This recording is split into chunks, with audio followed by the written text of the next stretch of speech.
I just hope that by sharing my story with others, we might not feel that we are all alone.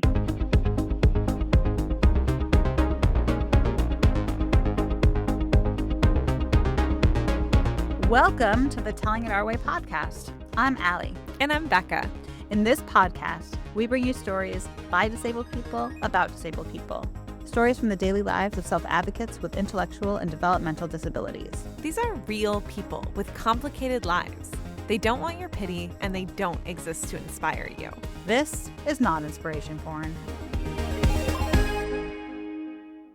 Hey, Allie. Hey, Becca, what's new? Well, spring is in the air. The birds are chirping. Well, for some more than others. Becca, we just had a few more inches of snow here in Maine. What's your pollen count out there in Ohio? Well, that's nobody's business. Besides allergies, there is nothing that rings more spring to me than things like first crushes and first dates. And we love romance on this show. And in fact, we launched the show 3 seasons ago with an episode entitled Just That. And we're going to talk about dating today, but this isn't a repeat. So we're coming to you with a story about relationships, but this one's a little bit more complicated. We're going to devote the entire show to a single storyteller who has chosen not to use her name and will be using fake names in her story as well, and who shares with us what's actually a really difficult dating experience when she was young and how she feels about dating and relationships now that she's older. And I know that the statistics and experiences for people with IDD can be pretty grueling when it comes to dating. Yeah, that's right. And before we get into anything, we want to give our listeners a heads up. The story that you'll hear today, it does talk about sex and about unwanted sexual contact. So please take care of yourself as a listener. If that particular topic's not for you, that's okay. Check out some of our past shows from this season about things like animals or moving out or creating community. And we'll see you back next month. Becca, what's helpful for our listeners to know about what we know when it comes to people with IDD and dating? Well, as we've talked about before on the show, we know in general that people with IDD often report feeling lonely. And we also know that many people with intellectual disabilities want to date and want to have serious relationships or get married and have families, but that there are a whole lot of attitudinal and systemic barriers that come in the way when it comes to dating. So just for example, in 2023, there was a peer-reviewed article by Kara Charpentier and Eric Carter about, they interviewed adults with IDD about dating and romantic relationships, and they found a whole bunch of challenges existed here. Both kind of people, when they were actually dating, they found that they reported they had difficulty finding people to date. They had some challenges with what those dates actually looked like. There were some issues around things like not having good sexual education. And then there's the attitude stuff, right? They noted that the people around them often had discomfort addressing this area or talking about things like how to navigate that dignity of risk, that thing we've talked about before about the right to make choices, even when those choices might have consequences, and having some acceptance around their family members not wanting them to date. And I can imagine just dating in general, the logistics can be tricky, from the money it can cost to go out on a date to transportation with dating. And all of these things might feel exacerbated for somebody with IDD. And we don't know a lot in terms of statistics, but there have been 2 larger sort of meta-analysis studies in the past couple of years. So for you data nerds out there, these studies find really similar themes. So we'll link those in the show notes. It's hard to pin down any larger comprehensive stats about this group in dating, in part because we haven't been asking that question for very long. We have this really harmful stereotype as a culture that people with IDD aren't interested in dating, that they are actually just like children. Oh, yes. The myth of infantilization, right? It means that a lot of people with intellectual disabilities aren't supported to date, in part because the people around them think that they couldn't or shouldn't be interested in romantic partners. But of course, like everyone else, people with intellectual disabilities are interested in dating, even if they have to overcome some additional barriers to do so. But I want to get to today's story. And again, I just want to share that content warning very quickly again, that there will be elements of the story that talk about unwanted sexual contact. And so if you're interested in hearing what we have to say about the research, you can go ahead and skip the story. It's about 8 minutes long, and come back to Allie and I discussing afterwards, where we'll talk about some of the vulnerabilities that people with intellectual disabilities face when pursuing romantic relationships. But first, let's turn to our storyteller.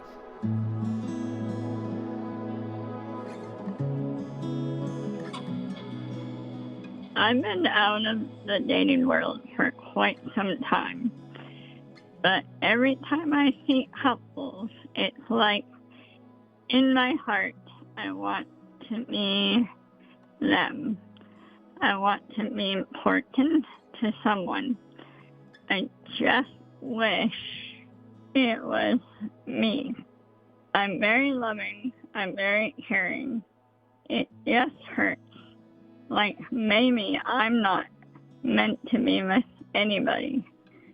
But on the other hand, I feel like guys are stupid and they're not worth going after. I'll tell you about my very last relationship. About 20 years ago, I began attending a special ministries group at my church. It was a group for people with disabilities. I recall feeling like all eyes were on me when I walked into the room. I met Dirt that night. He was a volunteer with Special Ministries. He made a comment like, "I'm going after you." He was falling in love with me already. We started talking. It was just like talking to a friend. We ended up going straight to dating, having fun. But things began to move way too quickly. And he wanted me to have sex with him. It was not something I wanted to do. But if I didn't do it, he would get mad and leave. And to prevent him from leaving, that's one of the things I'm not proud of. I'm not wanting to boast about it. I'm not happy that he kept pressuring me. Dirt would pick me up before going to a different singles group at church. One time we were kissing and cuddling, but he began pressuring me again for more. I was very uncomfortable and said, "Wait." I tried pushing him away, but he was heavy. Once I got a little coherent, I said, "Wait, what are you doing? You need to stop." He stopped and said, "You better get ready to go to church." I saw my cousin at the church. I was very emotional, and I started to cry, and she was wondering what's wrong. She pulled me into an office, and we sat and talked. I told her what happened. She called my mom and said, "Hey, here's what happened." Dirt comes in. I guess the group was serving dinner. He said, "Hey, you want to come and have dinner?" My cousin says, "No, you need to get out of here. She's staying with me." I was scared and sad. It upset me because I thought I know my parents wouldn't approve. After I got home, I called my mom to talk about the situation.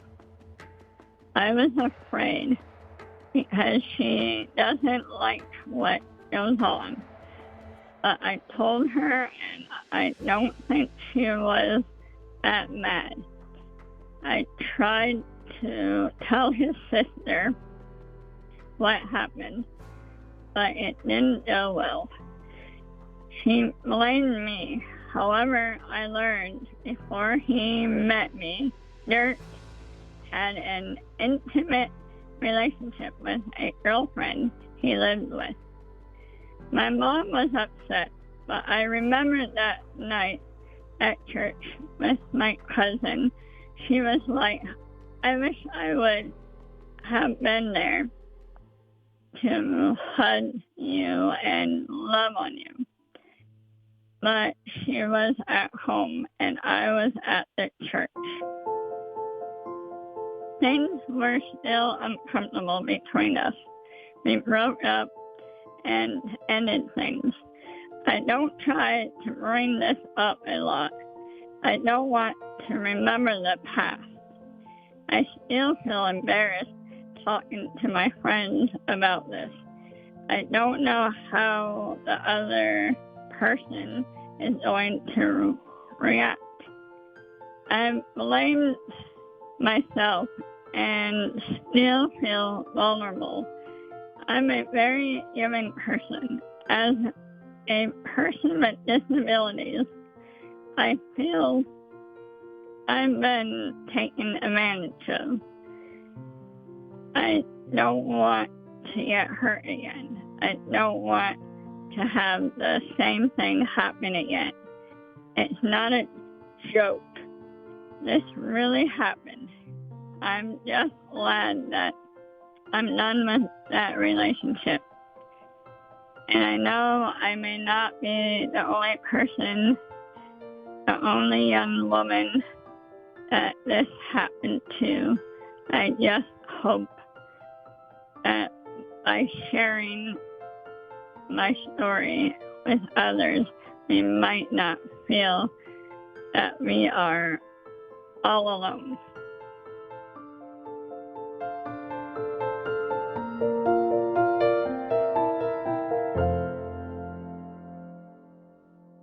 This story, Becca, is really relatable. Like, how many women and femme-identified people have a similar experience as our storyteller?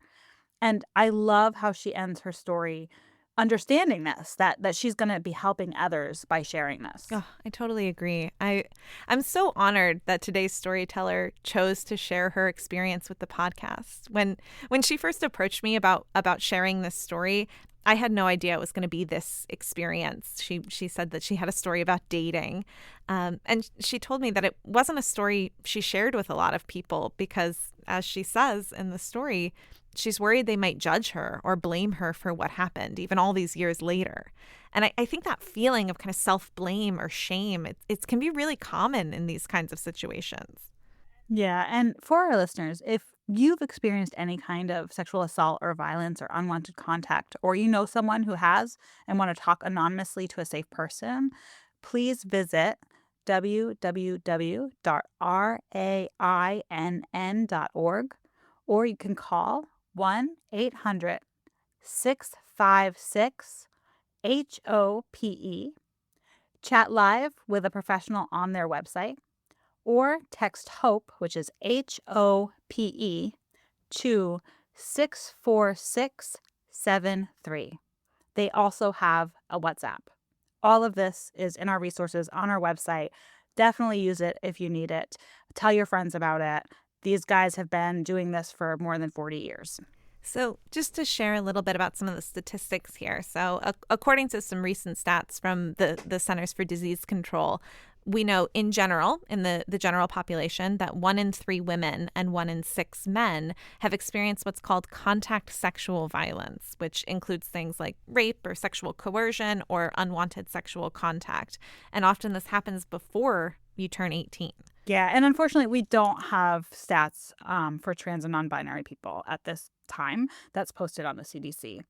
And among people with IDD, the 1 in 3 experience sexual violence as adults. So we don't actually know how much goes unreported, particularly if that violence was done by someone on the survivor's caretaking team, for instance. Yeah, and we also know people with intellectual disabilities are more likely to experience domestic violence or intimate partner violence. And additionally, according to a 2018 investigation by NPR, people with intellectual disabilities are 7 times more likely to experience sexual assault, or 12 times more likely if they're women with intellectual disabilities than their non-disabled counterparts. And they're more likely to be, as you mentioned, assaulted or abused by someone they know. But the lack of resources, the power dynamics, issues with communication or credibility mean that these situations often go either unreported, uninvestigated, or disbelieved if they are reported. Yeah. And what we need are more stories like this one shared by our storyteller so that others who've experienced something similar can learn that they are not alone. And we need more data around these experiences. People with intellectual disabilities deserve support to pursue safe, healthy, and loving relationships just like everyone else.